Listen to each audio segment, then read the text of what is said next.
أعوذ بالله من الشيطان الرجيم بسم الله الرحمن الرحيم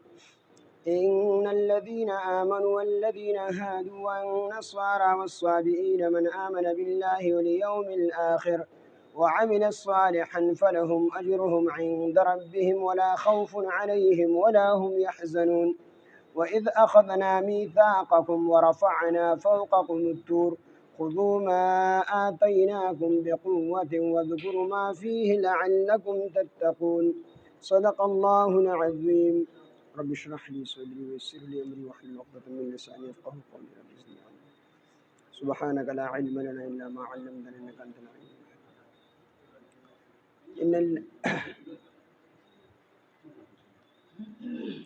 إن الذين بشكها كسان آمنوا شي إيمان راوړو والذين وها کسان هادو چې يهوديان شول والنصارى او چې نصارى شو والصابئين او چې صابئين شو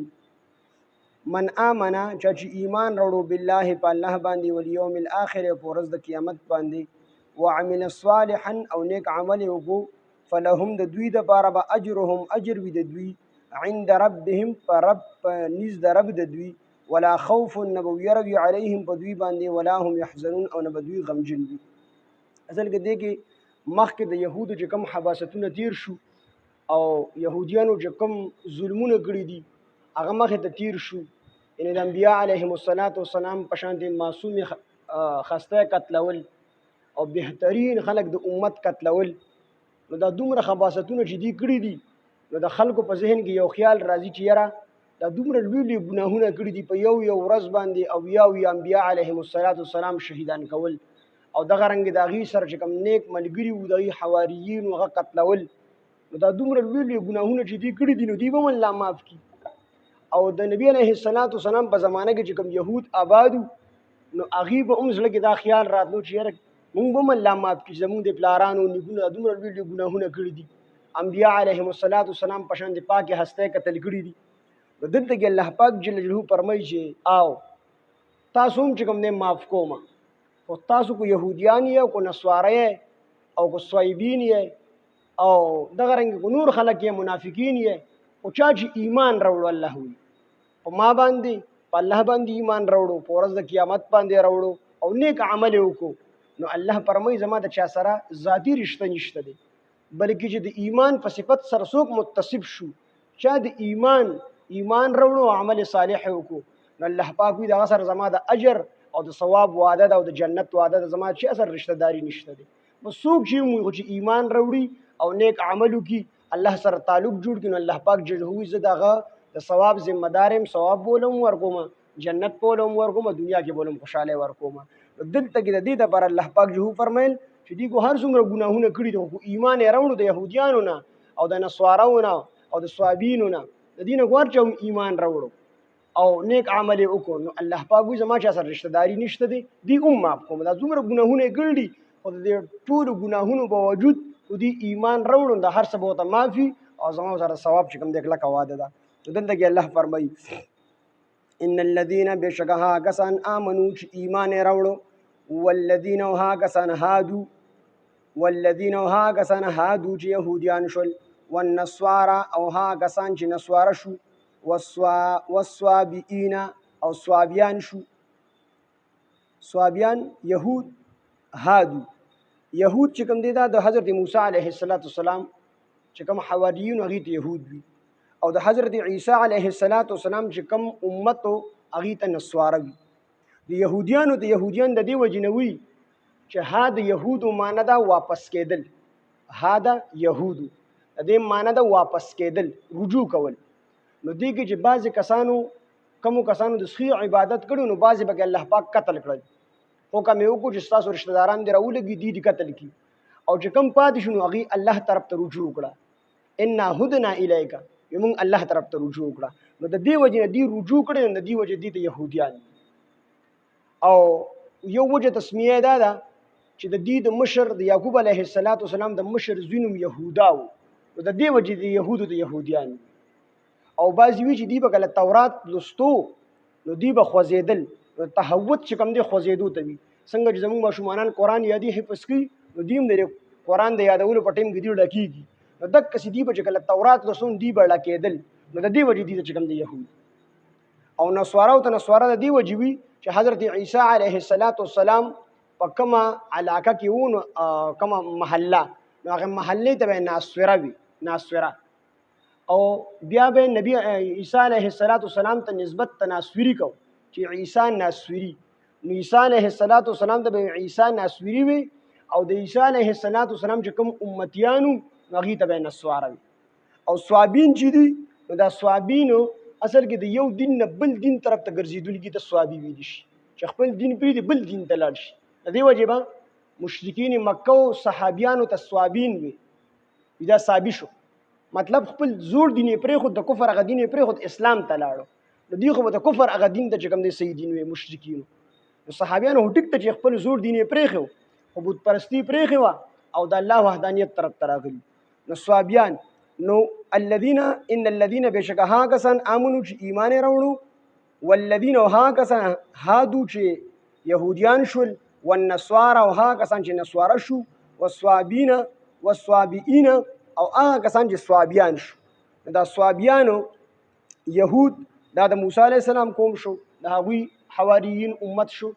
او نصواره د حضرت عیسی علیه السلام امت شو. والصوابین څوک دي دې کې اختلاف دی. بعضې وي دا کوکب پرست د ستورو عبادت پې کو، نو که د ستورو عبادت یې کو نو دا خو بیا مشرکین شو. نو د مشرکینو د لاس حلاله چې کوم دی جایز نه ده، چې هغې یو څیز حلال کړي زموږ دپاره خوراک جایز نه دی، او د هغې سره د هغې د زنانو سره نکاح کول جایز نه دي مشرکینو سره. او بعضې وي چې نه دا کوکب پرست نه بلکې دوی د تورات نه، د زبور نه، د انجیل نه او د صحیفو نه، کمې صحیفې صحیفې چې الله پاک نازلې کړي دي، د هغې نه ښکلې اسان احکامات راغونډ کړي او ځان له یو دین ته د درېو واړو چې کوم د کتابونو نه جوړ کړل، تورات نه، زبور نه، انجیل نه، چې کم اسان احکاماتو نو هغه د درېو واړو کتابونو نه راغونډ کړي او ځان له یو دین جوړ کړي او په هغې باندې به عمل کوو او د زبور تلاوت پې کوو. نو که داسې شي نو بیا دا اهل کتاب شو. نو د اهل کتاب یعنی یهود او نصواراو په شان دي شو. نو د یهود او د نصواراو د ښځو سره نکاح مسلمان کولی شي جایز دي، او د یهودي او د نصراني د لاس حلاله چې کوم دی دا هم چې کوم دی جایز ده. نو په دې کې د علماو اختلاف دی. بعضې وي چې دا صوابیان چې دا کوکب پرست دي د ستورو عبادت کوونکي وو، او بعضې وي چې نه دا د زبور تلاوت پې کو، د دریو کتابونو نه یو دین چې کوم دی ځان له جوړ کړی او احکامات یې ترې راغونډ کړي، نو دا اهل کتاب شو. نو بعضې وي چې دا اهل کتاب دي، بعضې چې مشرکین. من آمن چې ایمان راوړو بالله په الله باندې، والیوم الاخر په ورځ د قیامت باندې، وعمل صالحا او عمل وکړو نیک، فلهم د دوی دپاره اجرهم اجر د دوی عند ربهم په نزد د رب د دوی دی، ولا خوف نه به یره وي علیهم په دوی باندې، ولا هم یحزنون او نه به دوی غمجن وي. اوس دې ځای کې د ان الذین آمنو کې چې بېشکه هغه کسان چې ایمان یې راوړو، والذین او هغه کسان هادو چې یهودیان شول، والنصارى او چې نصواره شو، والصوابئین او چې صوابیان شو. نو چې دا درې واړه ډلې ذکر کړې، مسلمانان یې پکې هم ذکر کړل، یهودیان هم ذکر کړل، نصواره هم ذکر کړل او صوابیان هم ذکر کړل. نو بیا الله وی من آمن بالله چې د څلورو ډلو نه چا ایمان راوړو، نو مخکې ته خو الله پاک ذکر کړل چې ان الذین آمنو چې چا چې ایمان راوړی دی، چې ایمان یې راوړی مسلمانان پکې هم داخل شو، او یهودیان او نصواره او صوابیان دا څلور واړه ډلې شوې که نه. مسلمانانو خو ایمان راوړل، نو بیا الله پاک صلی فرمایي چې من آمن بالله چا چې دینه ایمان راوړو. د دې آمنو ذکر کولو مطلب دلته کې څه دی؟ وي دا د دې دپاره د دې مثال علما ورکوي چې مثال په طور سړی د یو بادشاه سره موافق خلک هم ناسي، مخالف هم ناسي. دا بادشاه ورته وي چې زما قانون عام دی، دا بادشاه ورته څه وي؟ زما قانون عام دی، خو زما موافق کسان وي او که مخالف کسان وي، خو چې څوک زما دا قانون مني نو هغه به زه انعام ورکوم او هغه به زما د شر نه چې کوم دی په امان باندې هغه به زه انعام ورکوم. یا څوک زما دا قانون مني سره زما محبت دي، زما سره مینه وي، زما خپل سړی دی. وي دقه شی الله پاک چې هو مسلمانان خو ایمان راوړی، خو الله پاک د مسلمانان د دې د یهودیانو نصوارو صوابیانو سره په دې وجه ذکر کړل چې ګورې زما د چا سره ذاتي رشته نشته، بس چا چې ایمان راوړو، چا چې ایمان راوړو هغه زما چې کوم دی دوست. او بعضې مفسرین ویل لکه شاه منصور بابا جي صاحب چې ان الذین بېشکه هغه کسان آمنو چې ایمان یې راوړل دی باللسان په ژبې سره، یعنی منافقان د دې آمنو نه منافقان مراد دي چې صرف په ژبې سره ایمان راوړل دی، او په زړه سره ایمان نه دی راوړی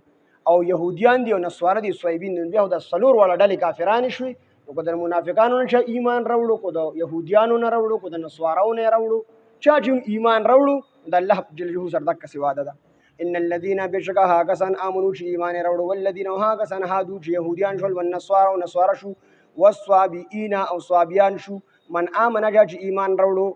بالله بالله باندې والیوم الاخر او ورځ د قیامت باندې وعمل صالحا او نیک عمل یو فلهم د دوی د پر اجرهم اجر د دوی عند ربهم د دوی د رب نږدې ولا خوف نبوي روي عليهم بدوي باندې ولا هم يحزنون او نب غمجن وي دوی واذ اخذنا او هر کله چې مونږ وعده واغسته میثاقکم واذ اخذنا او هر کله چې مونږ واغسته میثاقکم تاسو نه کلک وعده ورفعنا او مون اوچت کو فوقکم الطور پتاسو باندې د تور غر خذو چې اونی سي ما هغه کتاب آتینا کوم چې مون درکړې د تاسو ته بقوتن په زور سره په قوت سره وذکرو او یاد اوساته ما هغه سو فيه چې بدی کتاب کې دی لعلکم تتقون د پاره دې تاسو تقوادار جوړ شي اصل کې حضرت موسی علیه السلام د دې درخواست کړو چې مونږ یو کتاب راوړو اوس مونږ د فرعون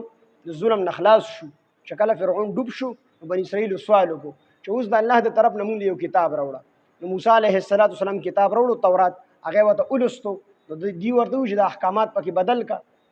نو حضرت موسی علیه السلام ځان سره اویا کسان د بني اسرائیل نو واغستل او هغه چې کوم د تور غر ته لاړ